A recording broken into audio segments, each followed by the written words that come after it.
If I was a prostitute at the feet of God, is it possible to be a harlot, a tramp, a whore, or prostitute and love God?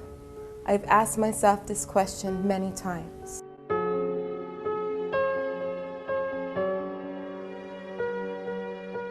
The Toronto Writers Collective is an organization that runs and provides free, facilitated creative writing workshops in communities that normally would not have access to that form of expression.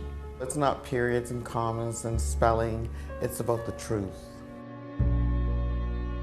It's a really healthy way to express yourself. I know I've come up with some very clever ways to express myself that weren't healthy.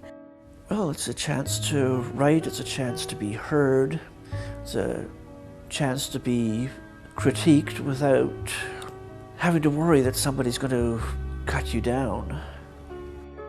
I get to listen to stories that I would never have been privileged to listen to before. I get to see joy and sparkle in people's eyes when I provide feedback or their peers provide feedback and they realize that they've deeply been listened to and that they've been understood for the first time. It's very important to encourage someone, to get them to start and to get confident and to put more and more faith in themselves and their words. I would put on my high heels and feel the burn in my feet, walking aimlessly with nowhere to go, remembering what they did to him and exactly also what they did to me, the things they want nobody to know or see.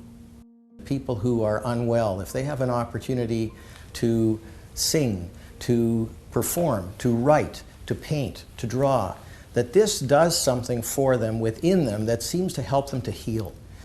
I've been a frontline worker for 20 years in the downtown core, and I started off in the first writing workshops as a writer, and now I facilitate. I go out into marginalized communities and support Toronto Writers Collective, and we hear the unheard voices.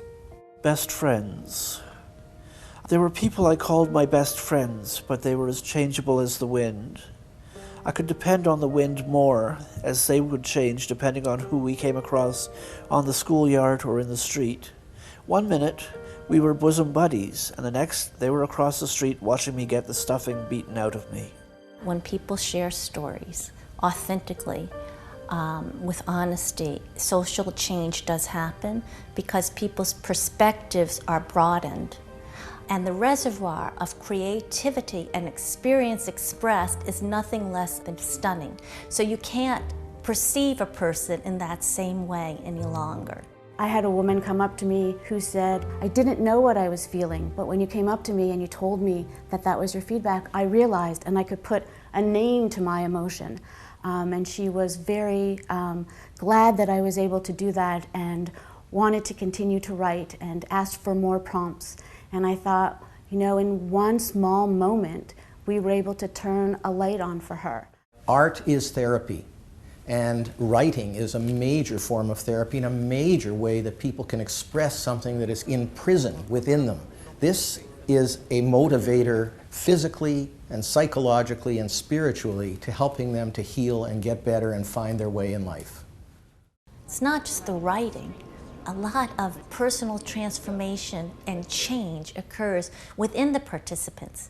You find them more confident. You find participants more motivated. I remember in a workshop, a guy said he was married to crack. That was his wife, and he spent all his money on his wife. And as he looked at it and the dollars that he spent, as he wrote about it, and the value in that writing changed his life bit by bit. The more he wrote about it, the more he saw himself and where he was, changed his life. It's new to me to have the confidence to go out, to write, to share my writing.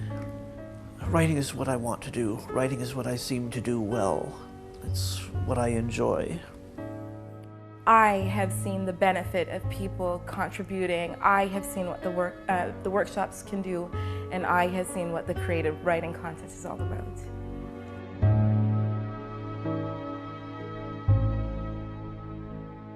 I thank him every day because now I can be called not a prostitute, but sincerely a woman truly touched by the divine hands of God.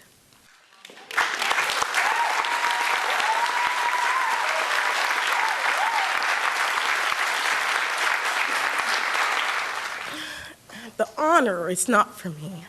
The honor is to take somebody out of the mud and mire like me, to get to stand here and speak in front of you and have a voice.